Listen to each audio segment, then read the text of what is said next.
कक्षा 10वीं के सभी विद्यार्थी ध्यान दीजिए, एमपी बोर्ड में जो आपका 1 मार्च के दिन, ठीक है, हिंदी का जो पेपर आएगा वहां कुछ इस तरह का पेपर आपको देखने को मिलेगा। ठीक है, पूरे पेपर का सॉल्यूशन दूंगा। 75 नंबर का आपका पेपर रहने वाला है एमपी बोर्ड में। बिना किसी देरी के वीडियो को करेंगे स्टार्ट। जो बच्चा वास्तव में 75 में से 75 नंबर प्राप्त करना चाहता है उसके लिए यहाँ बहुत ही अच्छा मौका है। ध्यान से समझ लीजिएगा, सारे पेपर का सॉल्यूशन दे रहा हूं। ठीक है, यहां से देखिए, पहला, उद्धव ने गोपियों को किसका संदेश दिया। ठीक है, उद्धव ने जो गोपियों को दिया था संदेश वो था योग का। ठीक है, कुछ इस तरह के आपके विषय कोड लिखे रहेंगे और ये इस तरह का स्ट्रक्चर आपको पेपर में देखने को मिलेगा। हुबहू यही प्रश्न है, जी हाँ, यही प्रश्न आपको 1 मार्च के दिन पेपर में देखने को मिलने वाले हैं। ठीक है, चलिए तो अगला देखते हैं। आत्मकथ्य के कवि है तो जयशंकर प्रसाद। एक ही शब्द की एक से अधिक बार आवृत्ति हो तो वहां अलंकार होता है। ठीक है, तो अलंकार कैसा होता है? पुनरोक्ति प्रकाश अलंकार। काशी किसकी पाठशाला है? संस्कृति की। किसकी? संस्कृति की। वाच्य कितने प्रकार के होते हैं? ठीक है, वाच्य जो है वो 3 प्रकार के होते हैं। ठीक है, चलिए तो यहां से 3 प्रकार के हो गए। इसके बाद है साना साना हाथी जोड़ी, ये किसकी रचना है? तो मन्नू भंडारी जी की है। ठीक है, सॉरी, यहाँ पर मधु कांकरिया की है ये। ठीक है भैया, क्योंकि आप सब जानते हैं हिंदी मीडियम और इंग्लिश मीडियम का हिंदी का पेपर सेम रहने वाला है। एक बात मैं आपको यहाँ पर क्लियर कर रहा हूँ, देखिए, जीवन में केवल एक बार हमें 10वीं की परीक्षा देनी है, क्यों ना उसको अच्छे तरीके से देकर हम 75 से जितने कवर हो सके, जरूरी नहीं 75 से 75 ही, ठीक है, क्योंकि 100 ऑफ 100 तो परसेंट नहीं बन पाएगी, लेकिन क्यों नहीं हम प्रयास करके 90%, 95% तक मेहनत करते हैं। चलिए, तो मैं आपका सहयोग कर रहा हूं, बिल्कुल आप बेधड़क रहिए, मैं पूरा सहयोग करूंगा आपका। ठीक है, यही पेपर देखिए, मैं एक बात आपको खोल रहा हूं यहां पर, ठीक है, जो गुप्त बात है, 4 सेट से मिलकर आपका हिंदी का पेपर, यानी कि 10th क्लास से जितने भी पेपर बन रहे हैं वो 4 सेट से मिलकर बन रहे हैं। ठीक है, यदि 4 सेट आपने कंप्लीट कर लिए तो पहला सेट तो ये यही बता रहा हूं, हुबहू यही इसी तरह के दिखेंगे आपको जैसा कि रियल पेपर की तरह, लेकिन ये रियल पेपर नहीं होते हैं, देखिए। ठीक है, क्योंकि 4 पेपरों से मिलकर आपका पेपर बना हुआ है। लेकिन हाँ, ये यदि 4 पेपर आपने ये कंप्लीट कर लिए तो आपके 75 में से 75 नंबर पक्के हो जाएंगे। 25 आपको स्कूल से मिलेंगे। ठीक है, आधुनिक तो बढ़िया से कंप्लीट करेगा। हमारा जो उद्देश्य है वो सिर्फ इतना सा है कि आप अच्छे अंक प्राप्त करें।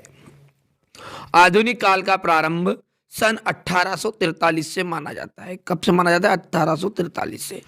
कामयानी एक महाकाव्य है। क्या है? महाकाव्य। काव्य की शोभा बढ़ाने वाले धर्म को अलंकार कहलाते हैं।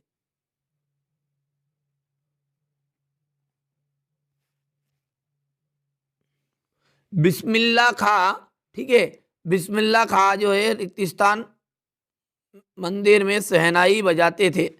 तो बिस्मिल्लाह खां जो थे बालाजी मंदिर में, किसमें? बालाजी।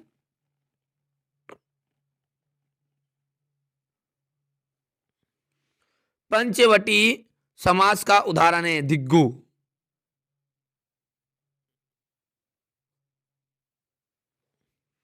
ड्राइवर कम गाइड का जो नाम था वो क्या था? जितेन नारगे।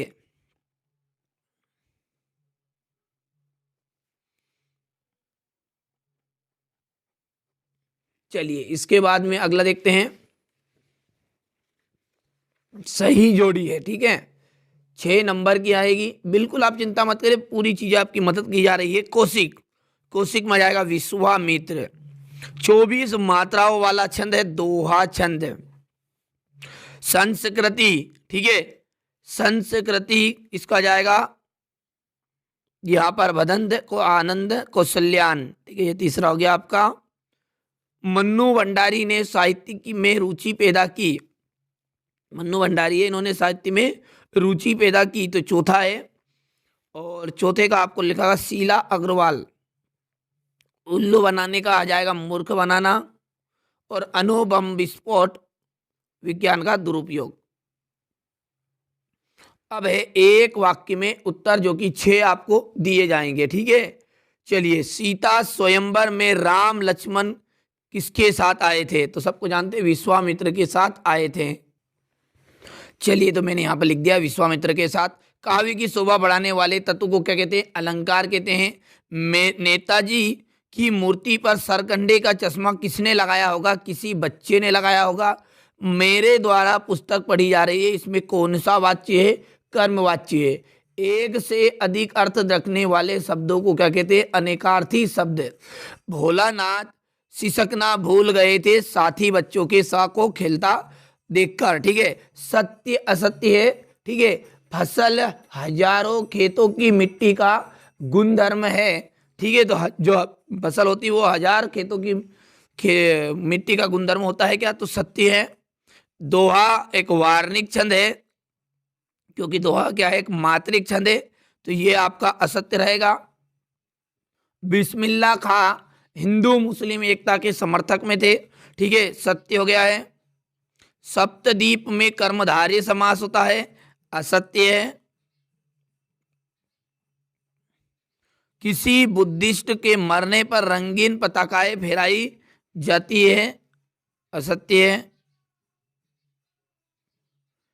और मूसन तिवारी को भोलानाथ ने चिढ़ाना शुरू किया था, ये भी असत्य बात है।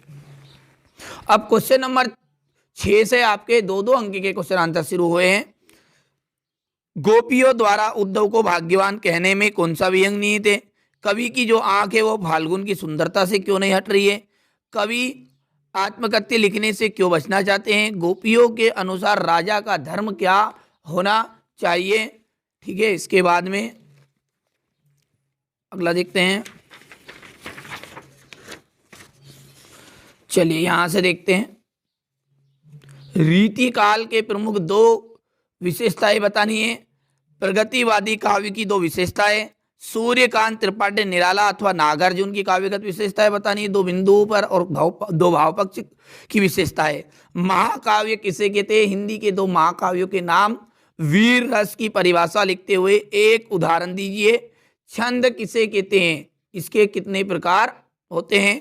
पुनरोक्ति, प्रकाश, अलंकार की परिभाषा उदाहरण सहित। कहानी और उपन्यास में कोई 2 अंतर। आत्मकथा की परिभाषा लिखिए एक प्रसिद्ध आत्मकथाकार का नाम। ठीक है, क्वेश्चन नंबर 13। अब देखिए, काशी में रहने हो रहे परिवर्तन, कौन कौन से परिवर्तन बिस्मिल खां को व्यथित कर रहे थे? क्वेश्चन नंबर 15 है। ठीक है, आप क्वेश्चन नंबर 16 देख लीजिए। आकर्मक और साकर्मक क्रिया में क्या अंतर है? स्पष्ट कीजिए। शब्द शक्ति कितने प्रकार होते हैं? ठीक है, ये क्वेश्चन नंबर 17 आपका। ठीक है, चलिए, इसके बाद में यहां से देखिए क्वेश्चन नंबर 18 में देख ली संदर्भ प्रसंग व्याख्या है। और क्वेश्चन नंबर 19 बाल गोविंद भगत गाए जा रहे हैं। ठीक है, संदर्भ प्रसंग व्याख्या करनी है। चलिए, इसके बाद में ये क्वेश्चन नंबर 20।